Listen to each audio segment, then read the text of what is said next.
Hi, everybody. Welcome to Portia's Place, where you'll never whine alone. I have to start off by saying that most of the people that you will see visiting Portia's Place are going to be people that I I love, people that are a part of my circle. Now, as Portia's Place continues to grow and I continue to learn, there will be people that are new people in my life that will be here. But today is not one of those days. Today, I am honored. I am beyond honored to have my sister girl here with me today. Welcome to Portia's Place, Tasha. Thank you so much, sis. Oh, and I feel like I must put a disclaimer here. Yes. When we call each other sis, it doesn't mean that she's necessarily my blood sister. It is a term of endearment that is often used for those special people who are more than just friends. And you are definitely more than just a friend. And looking so beautiful. Let me tell you something. Why, thank you. My granny, Catherine Portia, would be wilding out over how gorgeous you look today. The orange is popping, sis. Well, I thank love you very it. much. I love it. I love Thank it. you very much. I wanted to represent at Portia's Place. Well, you are doing it for sure. you. You are doing it for sure. So, welcome. Let's just get the conversation started. So, I have to ask you, do you remember how we met? Yes, of course. So we went to a neighbor's Super Bowl party, and it was quite a few people there and a lot going on. But I do remember a song played, and the next thing I know, I see you coming through dancing, and I said, "Who is that? That's the life of the party. I need to know who that is." And then from there, it just kind of rolled into more and more interactions, and then we just became neighbors. So, so yeah, that's kind of how we started. Absolutely. I remember meeting you, and we joked about this for a long time because when I met you, I had this philosophy. No new friends. Yeah. I was good with the friends I had, but I will tell you that when I met you, I was like, I need to spend more time with her. There was a light about you, and I was like, I'm not even going to ask the council to vote if she could start hanging with us. I wanted to be around you again. I wanted to spend time talking with you again. And I will tell you that I was nervous because I remember you and Chris leaving. You were like, well, we got to go because someone's watching our little one. And I was like, little one? How little? But let me tell you, it has been such a joy watching your daughter grow up and the way that you mother her. It's deep, and it's of course putting God first, and everything else you do is just, sis, it's just perfection. I admire the way that you mother her, and I admire the way that you are a wife to your husband. You definitely you keep that household in a way that is peaceful and welcoming, and it's a spirit of support, like even just walking through the door. And so I admire you so much for that, and I am so thankful. I do not believe in coincidences. We were meant to meet that day, and we were meant to be who we are to each other to this very day. The way that you have been there for me in times that I wasn't sure if I was going to be able to kind of make it, but I knew that I would because I had you. So, great meeting. And the other thing I will mention is we are both huge fans of Jennifer Lewis. Yes. We even traveled to New York to Yes. see her. So when she wrote The Mother of Black Hollywood. We read that book, and all we were doing was walking around quoting Jennifer Lewis, Yes. singing her theme song, and we are always talking about something going on in the streets, okay? And we went to New York to see her. Yes. At this cabaret. I can't remember the name of it. I can't either. It was a weeknight. It was a weeknight, and this thing didn't start until like 11:30. Yes. Now we, are working wives and mothers Yeah. going out on a weeknight at 11:30. I remember us being in that line and singing, and the crowd was getting hyped. I remember Lorraine Toussaint walking in, and then we were just like this, and she was like, don't do that. If Jennifer sees y'all acting this way over me, she is going to have a fit. And I believe that. Yes. I remember Jennifer Lewis showing up. That show was amazing. I remember her being in pajamas. Yes. It was just... We assumed that she was going to be dressed to the nines. Yes. And I don't know if it was like a heavy coat, but she took it off and she said, "Did you think I was going to dress up?" And we were like, yes, we did. We saw you on the Breakfast Club dressed up, and then you come here in pajamas. But guess what? She's Jennifer Lewis. She can do whatever she wants to do. Yes. And we're going to love her anyway. So, but we share a love for her. So look, I want to start out because there's so many things that are just, I'd love for people to get to know people that inspire me and just do amazing things. So one thing I want to bring up is that for many years, you worked in IT. And IT, while it's getting better, I feel like it's a male-dominated career path or career choice. What was it like for you working in IT for as long as you did? What was it like being a woman working in this field? So, as you said, being in a male-dominated field, it certainly came with challenges. So you certainly had to work your way up, right? And oftentimes you would have to put in additional work so you could get that exposure that may not come so easily to you versus your counterpart. Yes. But I was blessed in the sense that I was in a department where I saw women in higher roles.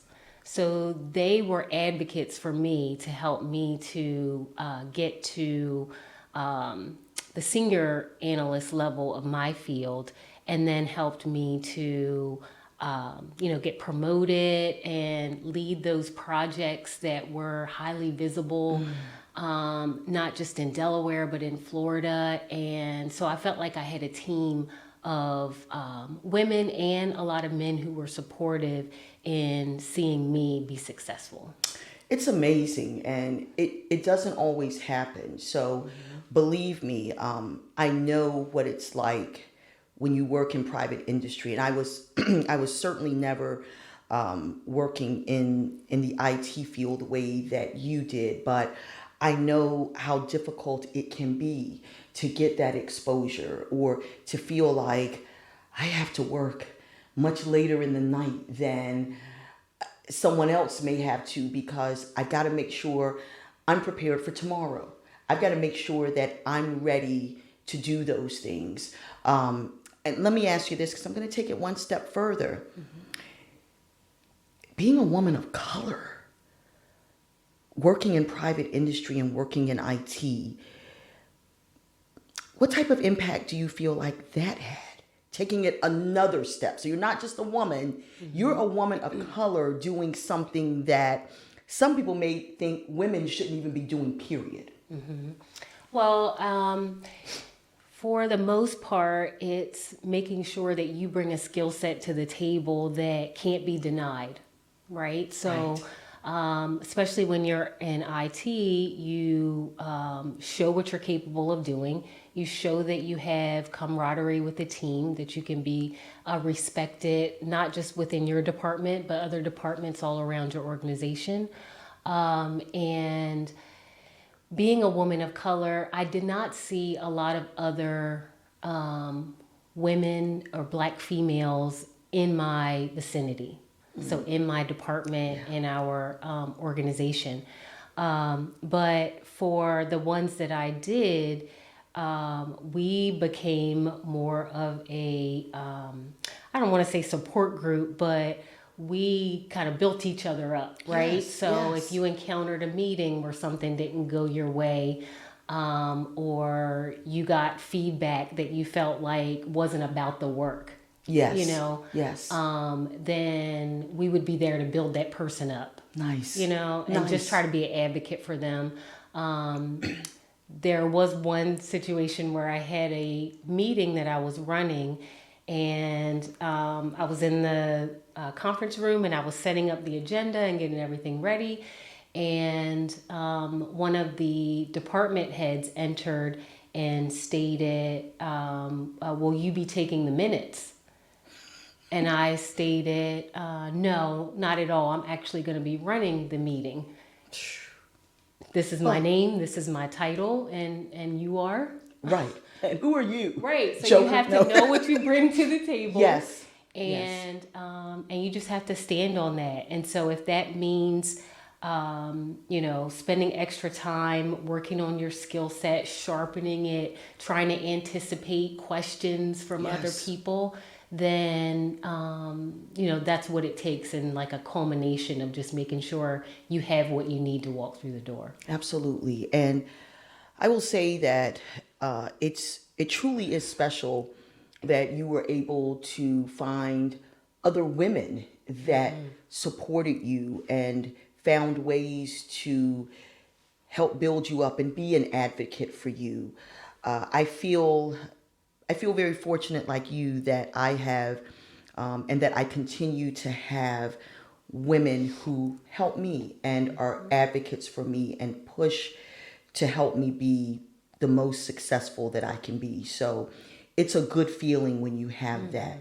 And sometimes you have to remember that I do have people that have my back and are supporting me in those tough moments where someone is asking if I'm taking the minutes. And certainly, there's no disrespect or shade here. We need people taking minutes for us, just like we take minutes for other people. Yes. So we're certainly not saying that that role is not important, but sometimes people make assumptions that they should not make. And I think that's a good way to sum that up.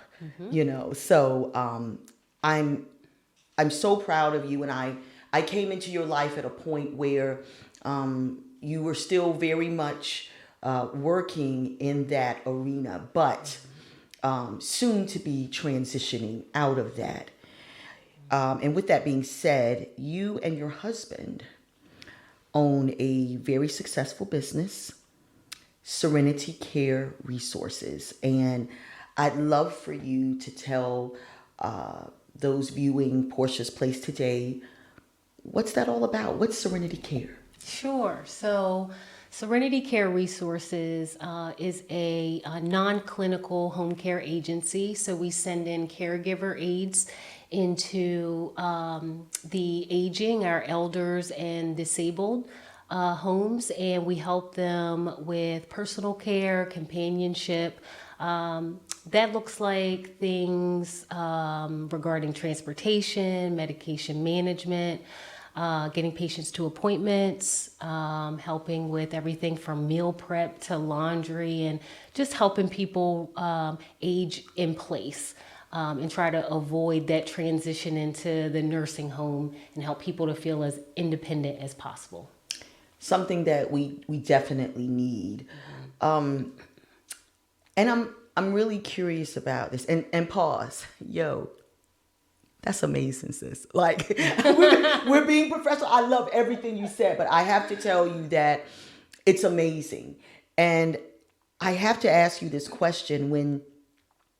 When Chris had this vision and wanted to start this business, what did you think? What were your thoughts? So initially, whenever you move from, the standard, this is the trajectory that I have been taught and that I have known and seen my family do. Yes. It is going to be tricky in how you move in that, Yes. right? And you may feel comfortable in this spot. Yeah, absolutely. But Chris and I are firm believers that if there's no risk, there's no reward. So we really wanted to do something that would help us build legacy. Yes. And do it on a timeline that wasn't dictated by an employer. Gotcha. So when he told me he wanted to do this, he is the most determined person I know. And True that. And so I knew if he was going to do it, he was going to put his whole heart into it, and he would not rest until it was launched. And we prayed about it, and the Lord gave us peace over it. And I gave him my blessing, and he was off to the races. And what a race it's been. I love so many of the things that you just said. And I love the way that you and your husband move together. And I saw this, someone said this one time, and it was in a movie. And it's like, you're like magnets, almost when one moves, the other moves. Mm-hmm. And you all move together. I will say, for those of you that are watching and are perhaps in need of the resources that Serenity Care Resources provides, we will have contact information below in the description on the episode. So if people need to reach out, if they're looking for services, employment. Yes. And if they're looking for employment, yes. Same thing. The contact information will be below in the description for this episode. So I think that's a good place for us to move into Viola's Vino. So this is your first time in Portia's place. So Viola's Vino is a time where we talk about and we have an opportunity to taste wine. So today's wine is going to be a port, specifically Fonseca's Ben 27. It's a reserve port. Launched in 1972, which I'm going to say was a very good year. I think so. I think it was a very Yes. good year. Yes. Interesting things about port. The first recorded documentation of shipment for a port goes back to 1678. It was shipped from Oporto, which in English is port. A port is often offered as an after meal dessert or to accompany your dessert. It is a fortified wine. So that means that brandy is added to the wine in the fermentation process. Now, what this also means is that port's going to have a higher ABV. And for those of you wondering what ABV means, it's alcohol by volume. So in the US, the standard's going to be about 12%. Port's going to be closer to 20%.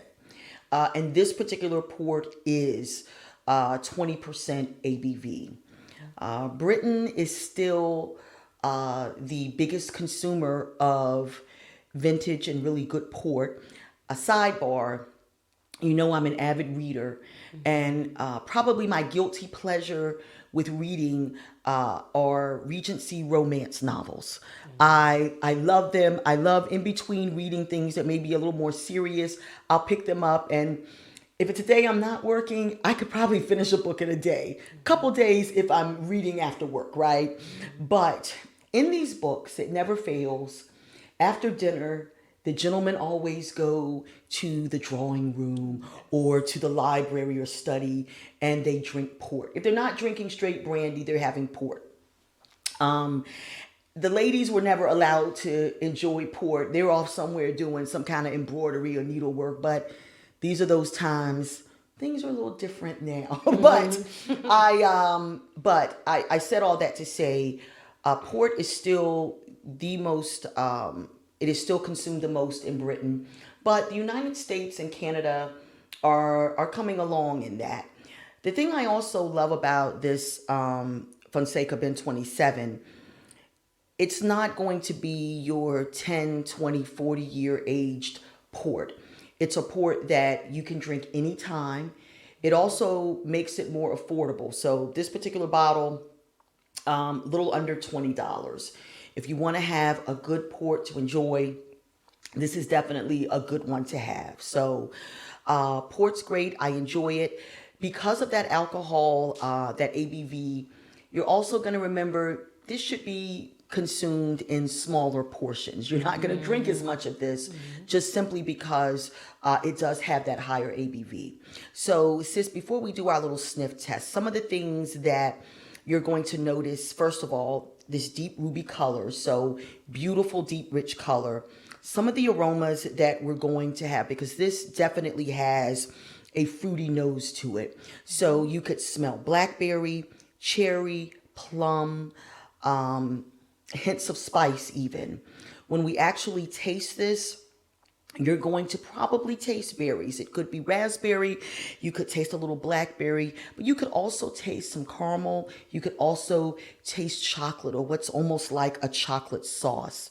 Again, perfect for just sipping and enjoying at the end of the meal or before bedtime. I know a lot of people that have a little port before they go to sleep, and I can understand why. Before we sniff, I will tell those that are viewing today, I've already told you this. I've got a few things here. I don't always put pairings in front of us, but some of the things that are going to be very, very good with port's going to be soft cheese. So I just have some aged cheddar here, but also on the sweet side, dark chocolate's going to be really good with port. So the two outer chocolates that you see are actually from a line from Carnegie Deli out of New York. Junior's probably has the most popular cheesecake in New York, and it's good cheesecake, okay? But Carnegie Deli isn't far behind, but they actually have a little line of cheesecake bites that you can pick up at Walmart. And you can get a little bag of them. One is going to be the raspberry cheesecake with the dark chocolate. The other is going to be chocolate cheesecake covered in dark chocolate. It's like $5 something a bag. And it's perfect because even if you aren't having port, who doesn't like to have some little cheesecake bites? If you're watching your weight, you don't want a whole slice of cheesecake. Cheesecake bites could be perfect. And then in the middle is going to be that delicious Lindor white chocolate truffle that we all love so much. So if you want to enjoy any of that while we're having the wine, help yourself. These are good things. So let's do a little sniff, a little swirl and sniff, and let me know what you smell. I smell raspberry right away. Do you? Interesting. I definitely smell some spice there. I smell the spice, and I smell the fruit. I think I'm smelling a little blackberry in this. But it smells good and rich. Yes, and it is, definitely. it's like the fruit hits you when you're bringing the glass up, right? It has a very fruity nose to it for sure. All right, let's take a little sip. Let me know what you think.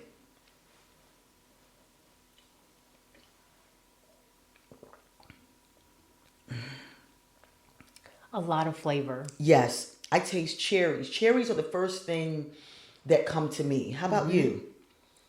I feel like the raspberry is very strong, and the spice that you mentioned. Yes, definitely very strong. Again, this is a fortified wine, so I will say this too.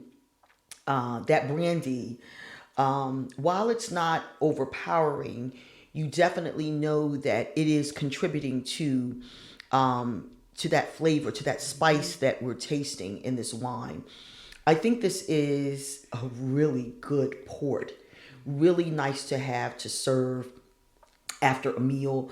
Again, as a dessert, you could drink this alone, or with anything you think you may like to have with it.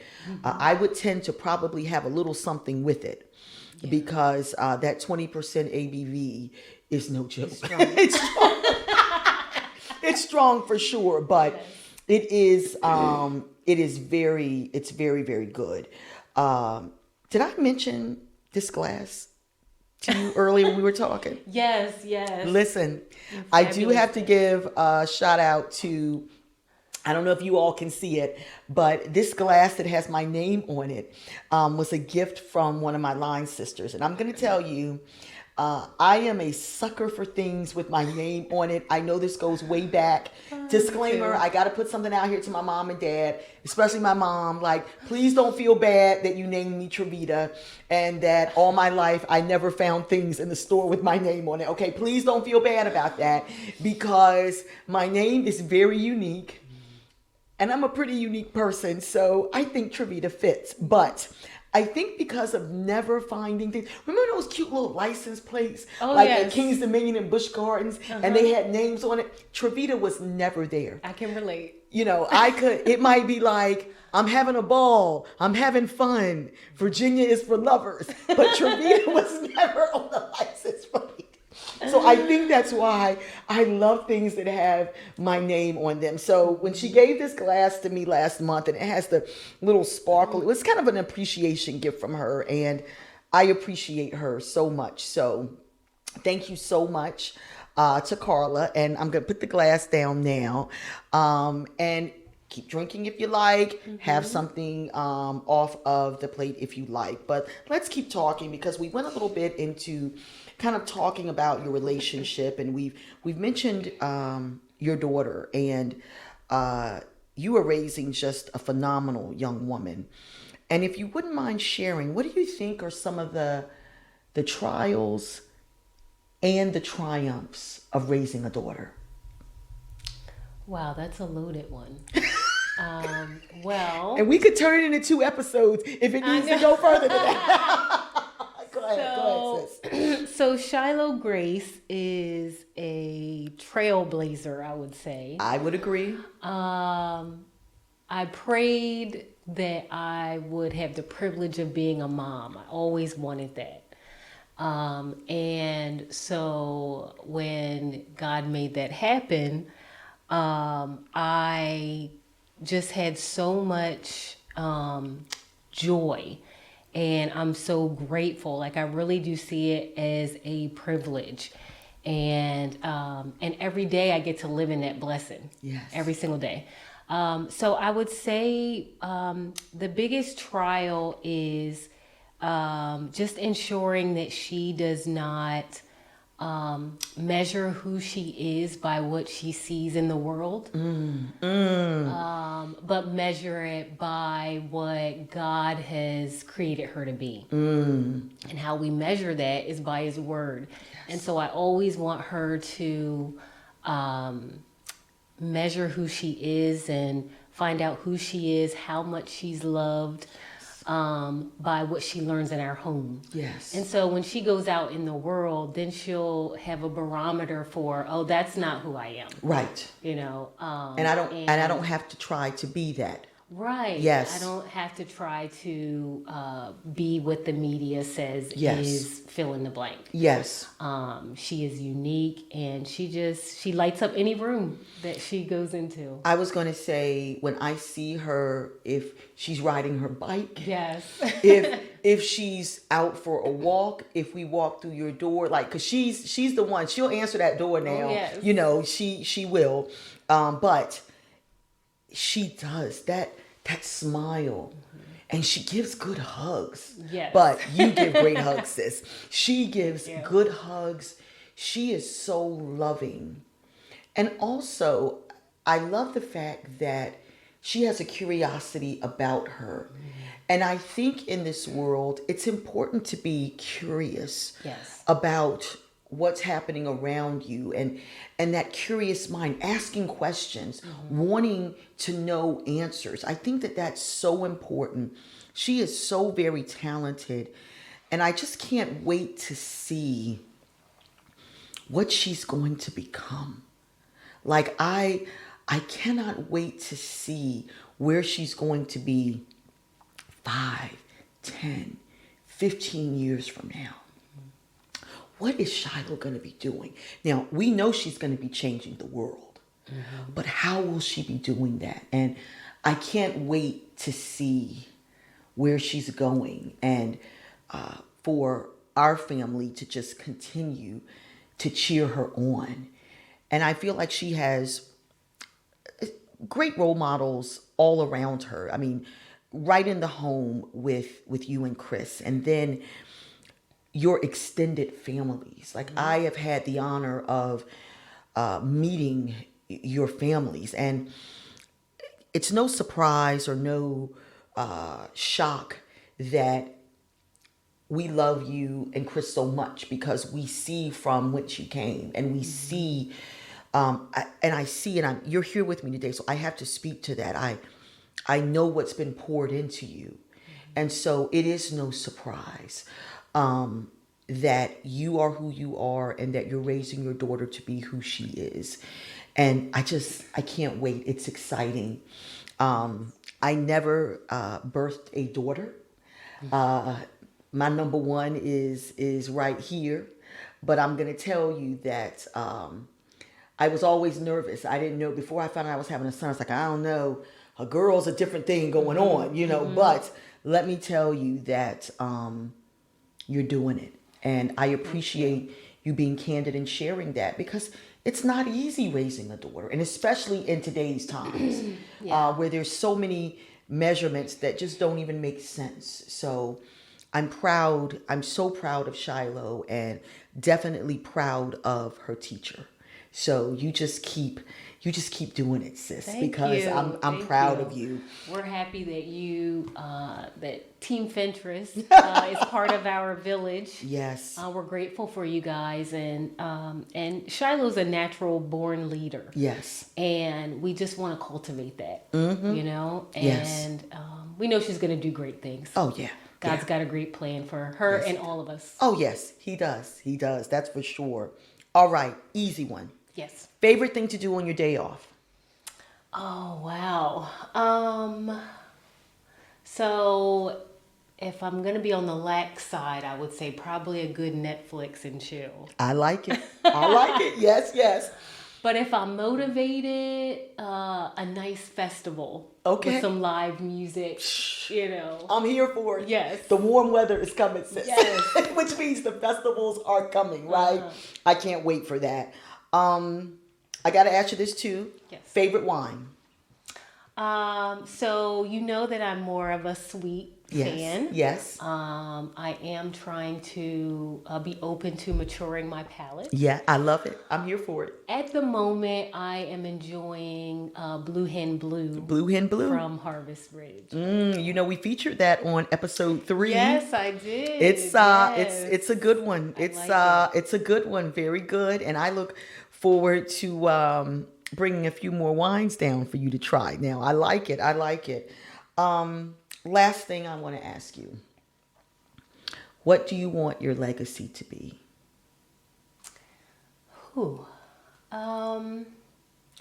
I would say I would like my legacy to be that I would be remembered as someone who loved the Lord with all her heart, and that being evident in the way that I treat others, the way that I serve others, and just to be a benefit to someone's life, to making them better. Well, you didn't have to say it, but that is certainly how I know you will be remembered, because I see that in you every day. So, I love you. I love you too. All right. So listen, we're going to wrap things up. I want to thank you so much. Your excitement in this Portia's Place experience has been evident from the very first moment I told you, and not even knowing what it would be or where it would go.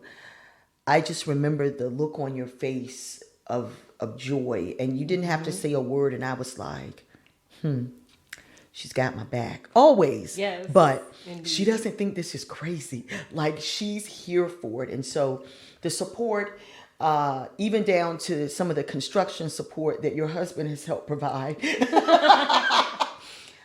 it is appreciated. And I again am honored to have you here. I'm excited that you're here.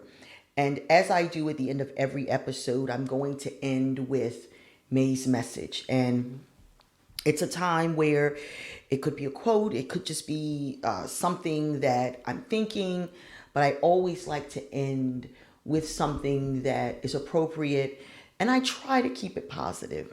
And so I do have a quote, and it says, "It's not that diamonds are a girl's best friend, but it's your best friends who are the diamonds." And truer words have never been spoken. You are truly a diamond, and not a diamond in the rough. If I'm going to reference my Regency romance, you're a diamond of the first water, sis. And I am so thankful for you. And I am thankful that our friendship and sisterhood makes me an even better person. And it makes me want to be a better person. And I thank you for just the joy and always keeping it 100 with me, and always doing that with a smile. I love that, and I love you, and I thank you. And I thank you all for joining us on Portia's Place today, where you'll never whine alone. And I pray that you're surrounded with diamonds every day. Cheers, sis. Cheers.